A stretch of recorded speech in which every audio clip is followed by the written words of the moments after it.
Perfect. Look at that. That's where I'm gonna put it, right in there. Oh, almost.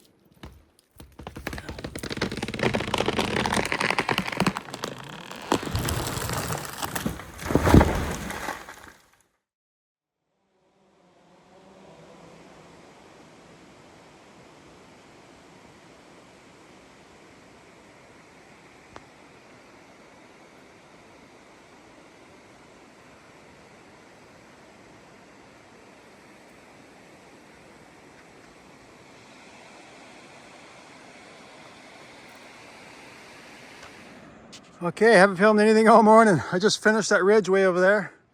And the helipad's just right there. And all these trees down here are in the leaf patch. So there's the, where is it? Ribbon there, and right there. So everything below that ribbon is slated to stay standing, called the leaf patch. And the ribbon kind of goes up around those trees there. So this one is leaning pretty heavily that way. So I want to throw this one right there. It's going to be a tight fit. Put it right in there. And then I got this one here to get next. There's a natural opening here with a short stubby snag. And then the reason I want to get this tree first and then that one, and then the little hemlock there, get that out of the way and all this, clean all this up, because then I have a big hole right here. I have a big hole right here to throw any trees that are leaning this way, because as you can see over there, it's already wide open over there. They've already spent like a week over there opening up.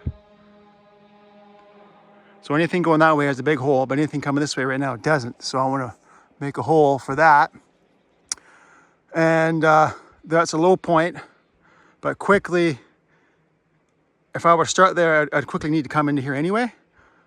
So that's why I'm going to start here, and then I'll just work back that way. And then if there's anything going that way, I'll throw it that way. I have the option to throw it that way or this way then. So that's what I'm doing. So I got to make sure that this one goes exactly where I want it to go, right into there. Oh, it's going to be tight. The top might hit. Which one? This guy right here. Because this is a tall tree. It's a tall balsam. And yeah, it's going to be a lean to the left. Okay, let's see how good my aim is. Don't have a good spot for the tripod, so I'll just have to, or for the camera, so I'll just have to grab it when the tree starts going over.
I just tagged a big branch in that one, but it's pretty much bang on. Pretty much. Should have cut more on the low side. Probably went through it off a little bit, but yeah, bang on. I'm happy how that worked. Easy bucket now. Yeah, and the reason I bored in, like I say, I should have cut some more on that far side, so it's not perfect how I wanted it to work out. Well, it did go exactly where I wanted it to, but I think if I cut that far side up a bit more, I wouldn't have tagged some of those big branches on that one, got it swinging. But I still went exactly where I wanted it to. But the reason I bored in is because of the heavy lean.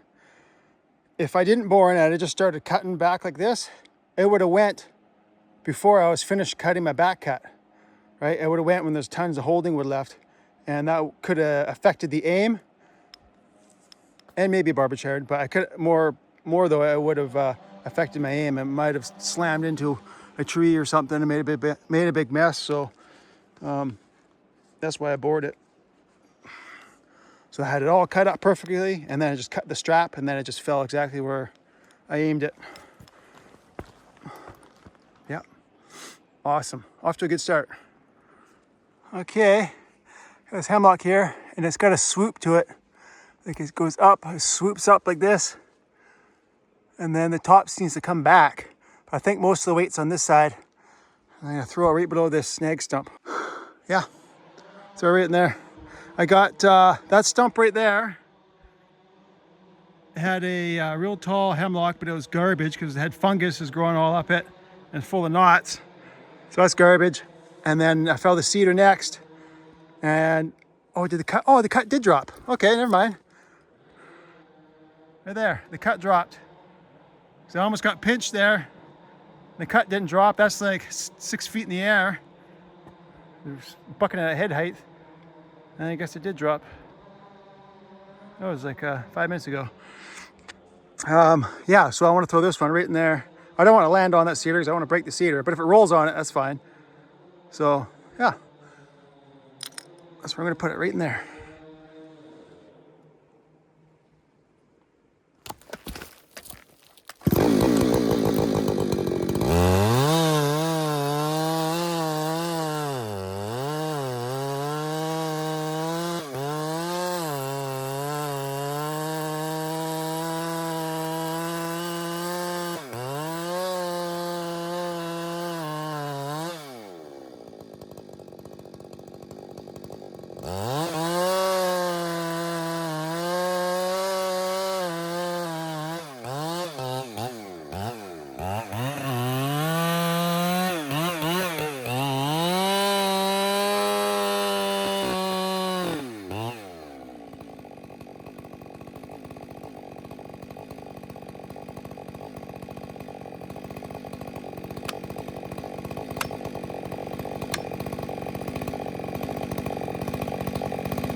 Good old PowerWedge.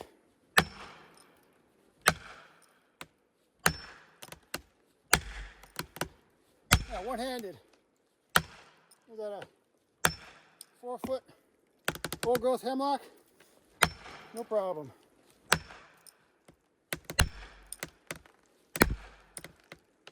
Looks like a long-handled axe. Now it's buried. Now I'll double it up. Got to put it in a good spot here.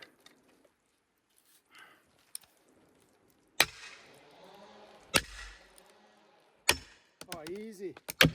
Whoops, missed. I think it's gonna go. Oh yeah, here we go.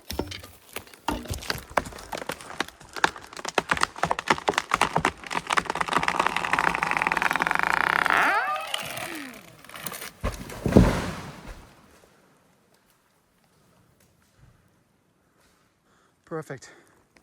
Look at that, it's solid. Yeah, she's right solid. I guess I could have cut it up a little bit more. That's one of my bad habits, is I tend to leave too much holding wood. I'm always afraid I'm gonna cut too much. So when I first started falling years ago, I had the bad habit of cutting too much up. I'd always just think, oh, it's not going. Oh, I just gotta cut more up. But really, I gotta wedge it. And I've had trees break off down the hill. I've had trees break off up the hill. I've had, not everything, but lots of crazy stuff happen from my own mistakes. Okay, let's go back that one. Let's go find my other two wedges that, oh, right there. Okay, but yeah, woodboss.ca, check it out. Oh, I can't see it, but it's a PowerWedge. It says PowerWedge right there. It's all dirty. Yeah. Makes wedging so much easier. Okay, let's go back that. What I did is I measured this way, then that way, came out to an average of 48 inches. And on the bucking card, they don't want a 4.2. They want 4.5 at the shortest. So it's going to be a ripper. So yeah, what I have to do now is go to the ripping card. Yeah, see, in the ripping card, we'll round it up to 50. Ripping card says 6.3. So we'll bucket it at 6.3. 50 inches, 6.3, 6.3 meters. That's what we'll do.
Almost.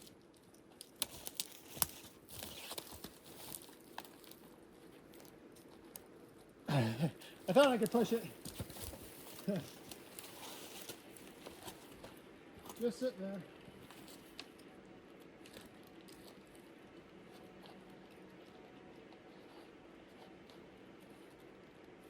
Nope.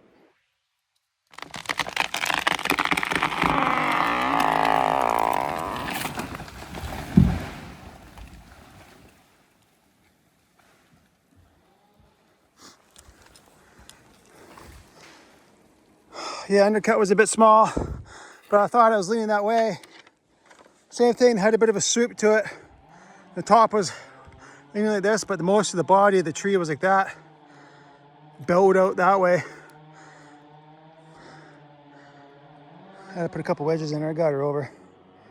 And I wasn't gonna put the camera on because it wasn't gonna look that interesting, but went over slow enough. I was like, oh, I can whip it out, whip the camera out. Yeah, there's a bit of wedges on it. Okay, well, after I get that one bucked, got those little saplings here. And then, oh, that's a big cedar behind, right there. There, you see it? The big cedar with the straps around it. I'll have to feel up for that one before I start that one. Yeah, so after I buck that log, I'll get these 1, 2, 3, 4, 5 little saplings. And there's a whole bunch of saplings all up in there I'll get till I get to my fuel, then I'll fuel up. And then actually I think that one, that big cedar, I think it's going that way. Yeah. Whew. Today's flying by. Some good easy cutting. Yeah.